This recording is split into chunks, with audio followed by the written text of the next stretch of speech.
¿Cómo debe ver la política un cristiano? Si hay algo que encienda la chispa para un debate espontáneo, o una discusión abierta, es una discusión sobre política aún entre creyentes. Como seguidores de Cristo, ¿cuál debe ser nuestra actitud y nuestra participación en la política? Se ha dicho que la religión y la política no se mezclan. Pero, ¿es realmente cierto? ¿Podemos tener opiniones políticas fuera de las consideraciones de nuestra fe cristiana? La respuesta es no, no podemos. La Biblia nos da dos verdades en cuanto a nuestra actitud hacia la política y el gobierno. La primera verdad es que la voluntad de Dios impregna y reemplaza cada aspecto de nuestra vida. La voluntad de Dios es lo que tiene prioridad sobre todo y todos, Mateo 6:33. Los planes y propósitos de Dios están prefijados, y su voluntad es inviolable.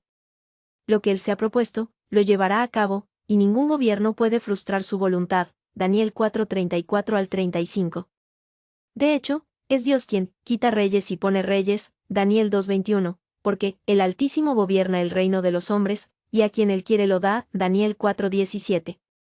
Una clara comprensión de esta verdad nos ayudará a ver que la política es meramente un método que Dios usa para llevar a cabo su voluntad.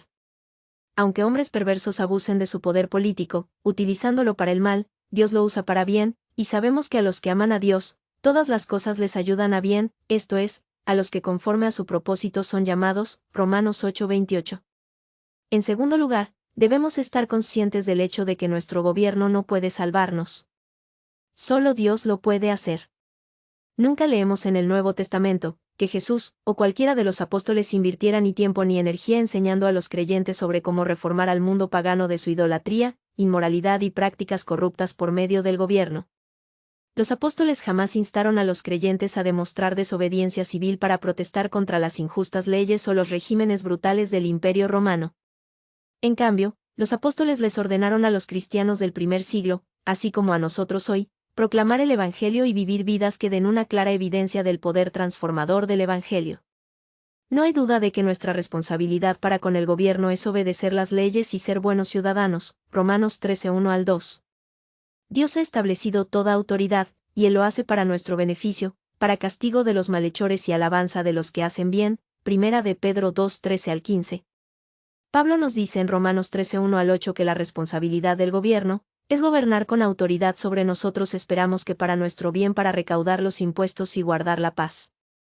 Donde tenemos voz y podemos elegir a nuestros líderes, debemos ejercer ese derecho por medio de la votación por aquellos cuyas perspectivas se asemejen más a las nuestras. Uno de los grandes engaños de Satanás es que pongamos nuestra confianza para la moralidad cultural y vida piadosa en las manos de políticos y funcionarios gubernamentales. La esperanza nacional de un cambio no se encuentra en la clase dominante de ningún país. La Iglesia ha cometido un error si piensa que es trabajo de los políticos el defender, difundir y guardar las verdades bíblicas y los valores cristianos.